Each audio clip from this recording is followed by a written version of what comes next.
सुना येती घरा या मालिकेच्या आजच्या भागामध्ये इथे आता मंदिरामध्ये सामूहिक विवाह सोहळ्याचं आयोजन करण्यात आलेलं असतं आणि त्याच्यामध्ये श्रीधर आणि पिहू या दोघांचं लग्न राघवने लावून देण्याचा निर्णय घेतलेला असतो। खरं तर हे सगळं प्लॅनिंग इथे आता रुद्रने केलेलं असतं पद्माच्या सांगण्यावरूनच आणि त्यामुळे प्रेक्षकांनो ठरल्याप्रमाणे रुद्रने कार्यक्रमाच्या आयोजकांना शिवनाथला फोन करायला सांगितलेलं असतं आणि आमंत्रण द्यायला सांगितलेलं असतं। तेव्हा इथे आयोजक शिवनाथला फोन करतात आणि म्हणतात की नमस्कार शिवनाथ साहेब। तेव्हा शिवनाथ म्हणतो आपण कोण? तेव्हा तो म्हणतो की मी समाजसेवक आहे साबळे म्हणून। तर आपल्या इथे मंदिरामध्ये दरवर्षी आम्ही गरीब मुलामुलींचे लग्न लावून देतो। जे पालक आपल्या मुलांचं लग्न लावून देऊ शकत नाही किंवा ज्या मुलांना लग्न करायचं आहे पण परिस्थिती नाही अशा मुलांचे आम्ही लग्न लावून देतो। तेव्हा शिवनाथ म्हणतो अरे वा, खूपच चांगलं पुण्याचं काम करताय तुम्ही। तेव्हा ह्या कार्यक्रमाला आमच्याकडून काही मदत हवी असेल तर तुम्ही सांगा। तेव्हा आयोजक म्हणतात म्हणून तर तुम्हाला फोन केला आहे, मदत तर तुमची हवीच आहे। अहो तुमचे आशीर्वाद हवेत मुलामुलींना। तेव्हा शिवनाथ म्हणतो अरे आमचे आशीर्वाद नेहमीच राहतील। आयोजक म्हणतात नाही, आम्ही तुम्हाला आमंत्रण द्यायला फोन केलं आहे, तुम्ही इथे यायचं आणि ह्या जोडप्यांना तुमचे मोलाचे आशीर्वाद द्यायचे। तेव्हा इथे शिवनाथ म्हणत असतो अहो पण आता अचानक बोलवताय, लगेच कसं येणार? दिवसभराची कामं माझी आता मार्गी लावायची आहेत, त्यामुळे आता एवढ्या शॉर्ट नोटीसवरती मला काही येता येणार नाही। तेव्हा तुम्ही आता मुलांना आशीर्वाद द्या, आमचे इथूनच आशीर्वाद पोचले असं समजा। आयोजक म्हणतात असं कसं? या गावामध्ये तुम्हाला मान आहे, यावेळी सासनकाठीचा मानसुद्धा तुम्हालाच देण्यात आला, तुमच्या शब्दाला किंमत आहे। तुमच्यासारखा माणूस जर इथे आला मुलांना आशीर्वाद द्यायला तर चांगलं वाटेल हो त्यांना। आणि तसंही आम्हाला कळलं आहे तुम्ही तुमच्या तिन्ही मुलांसाठी सुना बघताय म्हणून। अहो मग या इथे या गरीब मुलांना तुम्ही तुमचा मोलाचा आशीर्वाद दिलात तर तुमच्या तिन्ही मुलांना अगदी उत्तम मुली मिळतील। या त्यांना आशीर्वाद द्यायला आम्ही वाट बघतोय, तुम्ही पण या आणि तुमच्या मिसेसला म्हणजे वहिनींना पण घेऊन या, जोडप्याने येऊन आशीर्वाद द्या ना। तेव्हा शिवनाथ नाहीच म्हणत असतो, कारण त्याला आता दिवसभराची कामं असतात। तेव्हा आयोजक काही ऐकायला तयारच नसतात। तुम्ही इथे आलात तर पुण्याचं काम लाभेल असं म्हणतात। तेव्हा इथे शिवनाथ म्हणतो बरं बरं ठीक आहे, मला थोडा वेळ द्या, मी घरी फोन करून सांगतो आणि थोड्या वेळातच मी पोहोचतो। तेव्हा इथे शिवनाथ म्हणतो की माधव बाळा, अरे मला आणि तुझ्या आईला एका ठिकाणचं आमंत्रण आले, अर्जन्सी आहे, जावं लागेल। तू आपलं ऑफिस संपूर्ण सांभाळशील ना, बाहेरची कामंसुद्धा बघशील ना? तेव्हा माधव म्हणतो हो आप्पा, तुम्ही अजिबात काळजी करू नका, तुम्ही जाऊन या, मी आहे, मी देईन सगळीकडे लक्ष। माधवलासुद्धा आश्चर्य वाटतं की एवढ्या शॉर्ट नोटीसवरती लगेच आयोजकांनी कसं काय बोलावून घेतलं, पण तरीसुद्धा माधव संपूर्ण गोडाऊन आता एकटा सांभाळू शकतो। त्यामुळे इथे आता शिवनाथने जबाबदारी दिलेली असते आणि तो निघून गेलेला असतो। त्याच वेळेला इथे आता पिहू आणि श्रीधर दोघेजणं बसलेले असतात। तेव्हा रुद्रप्रताप तिथे आलेल्या आता कॅमेरामॅनला म्हणतो एक काम करायचं, फोटो काढताना त्या दोघांचे फोटो जास्तीचे काढायच्या, त्यांचे फोटो समोरून अगदी व्यवस्थित ठळकपणे दिसले पाहिजे। तेव्हा इथे राघव आपल्या भावाला आणि वहिनीला डोळे भरून बघत असतो, त्यांच्या चेहऱ्यावरचा आनंद राघवच्या चेहऱ्यावरती दिसत असतो, त्यांची दृष्ट वगैरे काढत असतो। त्यानंतर इथे पिहू लगेच नाराज होते, तिला आपल्या वडिलांची आठवण येते। तिच्या वडिलांनी तिला सांगितलेलं असतं जर त्या मुलाला भेटलीस किंवा त्याच्याबरोबर लग्नाचा हट्ट केलास तर तुझा बाप काय करू शकतो तुला बरोबर माहिती आहे। तेव्हा पिहू म्हणते थांबा, मला हे लग्न नाही करायचं आहे। तेव्हा इथे श्री म्हणतो अगं पिहू काय झालं, काय झालं माझी राणी? तेव्हा ती म्हणत असते मला खूप भीती वाटते रे, माझे आप्पा, माझ्या बाबांना काय सांगू मी? नाही, मी हे लग्न नाही करू शकत। तेव्हा मला घरी जायचं आहे, मी हवं तर बाबांशी बोलेन आणि मग तुझ्याशी लग्न करेन। तेव्हा इथे श्री म्हणतो हे बघ पिहू राणी, अगं आम्ही तुला इथे नुसतं लग्नाला आणलेलं नाही आहे, तर पळून आणले, पळून। अगं आमच्या विरोधात पोलीस कंप्लेंट होईल, कळते का तुला? तेव्हा राघव म्हणतो नाही तर काय, वहिनी मगापासून तर तू चांगली आनंदी होतीस, मग आत्ताच अचानक काय झालं सांग ना, काय झालं तुला? तेव्हा ती म्हणत असते काही नाही, मी थोडीशी घाबरले होते, असं पळून जाऊन लग्न करणं याची मला प्रॅक्टिस कुठे आहे, मला भीती वाटली म्हणून मी घाबरले, पण आता सगळं ठीक आहे. तू टेन्शन घेऊ नको ना श्री, तू नको टेन्शन घेऊ. मी ठीक आहे, मी लग्नाला तयार आहे. मला थोडी भीती वाटली होती, पण आता तू टेन्शन घेऊ नकोस ना, आता मी ठीक आहे. तेव्हा प्रेक्षकांनो, आमंत्रण आल्याचं शिवनाथने इथे आता उमाला सांगताच उमा आपले दागिने घालून, साडी घालून मस्त रेडी झालेली असते. तेवढ्यातच तिथे वेदा येते आणि म्हणते, आई अगं इतकी छान दिसतेस तू, एवढी छान तयार होऊन कुठे चालली आहेस गं तू? ती म्हणत असते, अगं मी चालली आहे इथे मंदिरामध्ये. तिथे सामूहिक विवाह सोहळा आहे ना, तिथल्या जोडप्यांना आशीर्वाद देण्यासाठी तुझ्या बाबांना आणि मला आमंत्रण देण्यात आले. आम्ही तिथे चाललो आहे. तेव्हा वेदा म्हणते, मला तर वाटलं तू बाबांबरोबर डेटला जातेस की काय? ती म्हणते, हो का, जरा जास्तच बोलतेस हा तू. तेव्हा वेदा म्हणते, बरं बरं ठीक आहे, पण आई खरंच सांगते तुला, खरंच खूप सुंदर दिसतेस तू. तेव्हा इथे ती म्हणत असते, बरं मी आणि बाबा घरात नाही आहोत, तेव्हा दरवाजा व्यवस्थित लावून घे आणि पोटभर जेवून घे, कळलं का? त्यानंतर इथे आता पद्मा आणि भास्कर हे दोघेजणंसुद्धा तयार झालेले असतात बाहेर जायला. तेव्हा समोरून आलेली असते ती म्हणजे छाया. ती म्हणते, काय व कुठं चाललात? तेव्हा तो म्हणत असतात, कुठं म्हणजे काय, चाललो आहे तुझ्यासाठी सवत आणायला. ती म्हणते, ओ मस्करी आहे ना, एकदा ते दोनदाच बरी वाटत्या, सारखी सारखी बरी नाही वाटत. खरं खरं सांगा कुठं चाललं आहे ते. तेव्हा तो म्हणतो, अगं सांगितलं की खरं खरं, तुझ्यासाठी सवतच आणायला चाललो आहे. ती म्हणते, जावा तिकडं. तो म्हणतो, जातोय की तिकडंच, सामूहिक विवाह सोहळ्याचं आयोजन करण्यात आले, तिथे चाललो आहे मी त्या मुलांना आशीर्वाद द्यायला. तिथेच बघतो कोणी सापडली तर चांगली, आणि तिथेच माझा विवाह उरकून घेतो आणि तुझ्यासाठी सवत घेऊन येतो, चालेल ना? तेव्हा पद्मा म्हणते, झालं का तुमचं आवरलं, चला आपल्याला उशीर होतो आहे. त्यानंतर ते दोघेजणं गेल्यानंतर बंटी येतो आणि म्हणतो, ओ वहिनी इकडे या, कुठं चालले ते लोक? तेव्हा छाया म्हणते, कुठेतरी मंदिरात सामूहिक विवाह सोहळा आहे, तिथे चालले दोघेजणं, जाऊ दे मला काय करायचं आहे. तेव्हा बंटी म्हणत असतो की हे लोकसुद्धा सामूहिक विवाह सोहळ्यासाठी मंदिरात गेलेत. त्यानंतर राघवने फोन केला होता, तर श्रीधरचं लेक्चर आहे असं सांगितलं ॲग्रिकल्चर डिपार्टमेंटला, पण तिथे ॲग्रिकल्चर डिपार्टमेंटच नाही आहे असं मला समजलं. त्यानंतर मी राघवला फोन केला, राघव म्हणाला की लेक्चर कॅन्सल झालं आहे म्हणून, आणि मग मला मागून सनई चौघड्यांचा आवाज आला. नक्कीच काहीतरी गडबड आहे बंटी, गडबड आहे. त्यानंतर इथे उमा आता तयार होऊन बाहेर आलेली असते. ती म्हणते, वेदा अगं तुझे बाबा कुठे राहिले, अजून कसे आले नाहीत गं, मी कधीची तयार झाली आहे. तेवढ्यातच त्या ठिकाणी पद्मा आणि भास्कर बाहेर आलेले असतात. पद्मा म्हणत असते, काय रे भास्कर, आज सगळीच माणसं खूपच लई तयार व्हायला लागलीत रे, एवढी लई तयार होऊन कुठं चाललेत, कुठं तरी कार्यक्रम आहे वाटतं मोठा.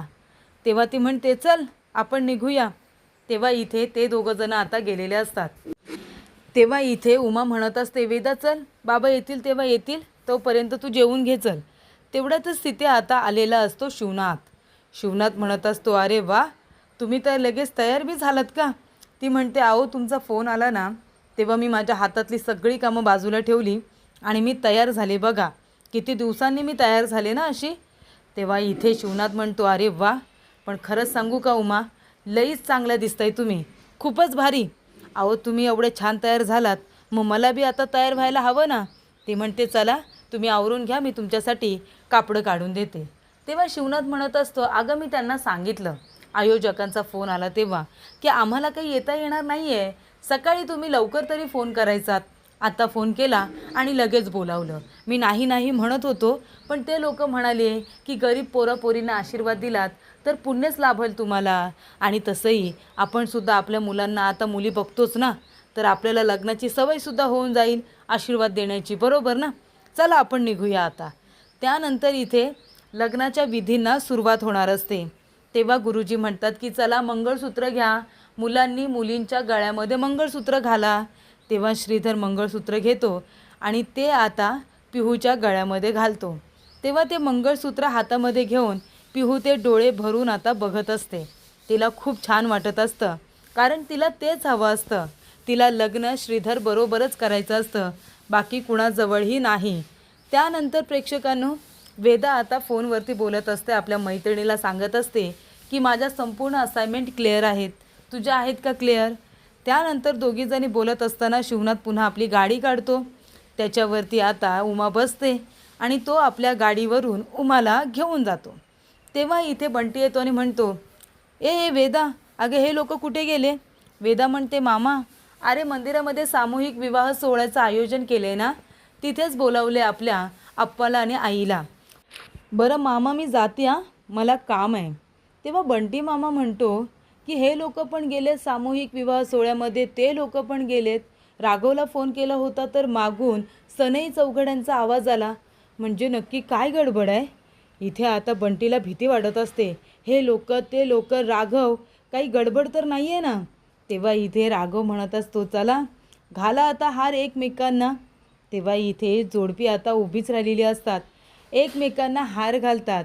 आधी राघव पिहूला घालतो आणि मग पिहू इथे राघवला हार घालते. दोघेही प्रचंड आनंद असतात. कुटुंबाच्या विरोधात जाऊन लग्न करत असतात, त्यामुळे धाकधुकी असते, भीती असते. पण आपण दोघेजण कायमस्वरूपी एकत्र आलो. तुला आता दुसरीकडे लग्न करावं लागणार नाही आणि मलासुद्धा. त्यामुळे दोघंजणं अशा पद्धतीने एकत्र आलेले असतात. त्याचा त्यांना आनंद जास्त असतोच. तेव्हा लग्न सोहळा पार पडलेला असतो. आयोजक म्हणतात की चला, सामूहिक विवाह सोहळा हा आता पूर्ण संपन्न झालेला आहे. पण जोडप्यांनी आशीर्वाद घ्यायचा आणि तुमच्यासाठी काही हॅम्पर आणलेले आहेत, गिफ्ट हॅम्पर, ते सुद्धा घेऊन जायचे. तेव्हा श्रीधर म्हणतो, आता ते सगळं जाऊ दे. लग्न झालं ना, लग्न पार पडलं ना, राघव चल आपण निघूया. तेव्हा पिहू म्हणते, श्रीधर अरे थांब ना, गिफ्ट हॅम्पर मिळणार आहे.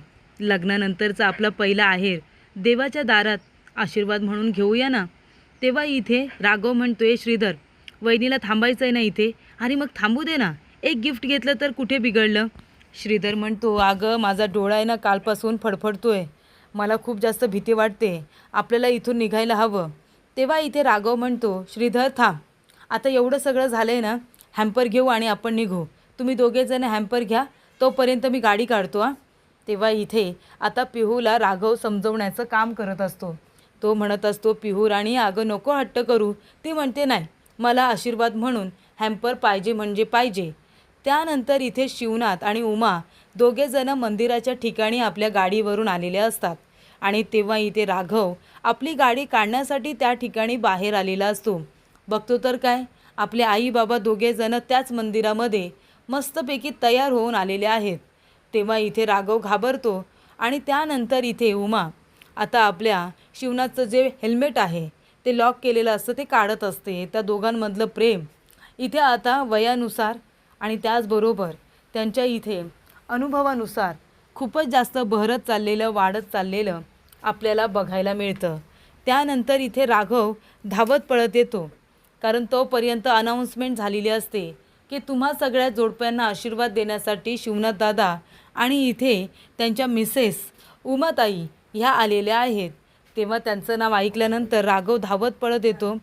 तेव्हा इथे शिवनाथ म्हणत असतो, सगळ्यांना भेटत असतो, नमस्कार करत असतो, खूपच जास्त आनंदी असतो. तेव्हा इथे राघव म्हणतो, अरे श्रीधर, आई बाबा आले. तेव्हा तो म्हणतो, आता माझं काही खरं नाही आहे. मी सांगितलं होतं ना, माझ्या डोळ्याची पापणी फडफडते म्हणून. आता मला खूप जास्त भीती वाटते.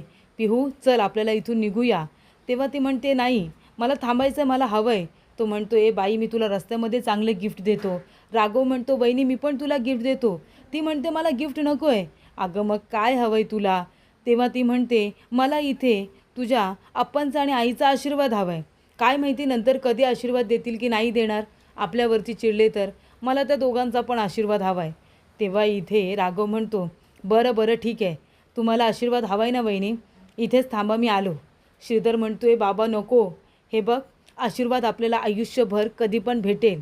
अगं पण इथे जर तमाशा झाला ना, तर इथे जर आपल्याला बघितलं ना तर वाट लागेल. त्याआधी आपण घरी जाऊया ना गं पिहू. पिहू म्हणते, नाही अजिबात नाही. तेव्हा राघव म्हणतो, इथे थांबा तुम्ही, मी 5 मिनिटांमध्ये आलो, 5 मिनिटांमध्ये. आणि तो आता जातो.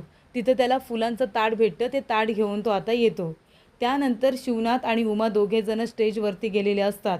त्यांना प्रमुख पाहुणे म्हणून बोलावलेलं असतं मुलामुलींना आशीर्वाद देण्यासाठी. ते दोघेजणं आता स्टेजवरती जातात आणि तेव्हा इथे श्रीधर आणि त्याचबरोबर पिहू या दोघांनी आपला चेहरा हा लपवलेला असतो, जेणेकरून त्या दोघांनी बघू नये अशी त्यांची आता इच्छा असते. त्यानंतर प्रेक्षकांनो, इथे आता पुढील भागामध्ये राघव तिथे आलेला असतो. तेव्हा रुद्र म्हणत असतो, काय राघव, अरे बाबा बघतोयस ना, तुझे आई वडील आले तिथे आशीर्वाद द्यायला. तुला काय वाटते हे सगळं तुम्ही घडून आणले? जेव्हा आम्हाला कळलं ना की तू श्रीचं आणि त्या मुलीचं लग्न लावून देतोयस, तेव्हा हे सामूहिक विवाह सोहळ्याचं आयोजन वगैरे सगळं आम्हीच केलं. म्हणून तर बघ ना, प्रमुख पाहुणे म्हणून तुझ्या आईवडिलांना पण बोलवले आणि माझे इथे बाबा आणि आत्ती दोघेजण पण आलेत. आता तमाशा झालाच म्हणून समज. त्यानंतर इथे श्रीधर आणि पिहू दोघेजण आशीर्वाद घेण्यासाठी इथे आता आलेले असतात. राघवने श्रीधरच्या डोक्याला इथे आता फुलांच्या माळा लावलेल्या असतात आणि पिहूने डोक्यावरती पूर्णपणे पदर घेऊन आपला चेहरा कवर केलेला असतो. तेव्हा इथे शिवनाथ आणि उमा म्हणतात की नांदा सौख्य भरे, मुलांनो सुखाने संसार करा, नेहमी आनंदी राहा, एकत्र राहा. आणि तो त्याचाच मुलगा आणि त्याची सून असते. तेव्हा दोघेजण आता आशीर्वाद घेऊन तिथून आता निघत असतात. आणि तेव्हा प्रेक्षकांनो, तिथे पद्मा येते आणि म्हणते, अरे अरे कुठे चाललात तुम्ही दोघेजण? अरे आशीर्वाद घ्या आमचा पण त्याआधी चेहरा तरी दाखवा. चेहरा न दाखवता चाललाय वय, घुंगट तरी वरती कर. आणि तेव्हा इथे पिहू आणि श्रीधर दोघेही प्रचंड घाबरलेले असतात. पण तेवढ्यातच प्रेक्षकांनो, तिथे आता राघव असतो. राघव त्या दोघांना वाचवतो. पाठीमागे जे काही डेकोरेशनचं सामान असतो ना, ते आता राघवने ढकलून पाडलेलं असतं, जेणेकरून सगळेजण डिस्ट्रॅक्ट होतील. आणि त्यानंतर राघव श्रीधरला आणि पिहूला घेऊन तिथून निघून जाईल, अशा पद्धतीचं प्लॅनिंग त्याने आता केलेलं असतं.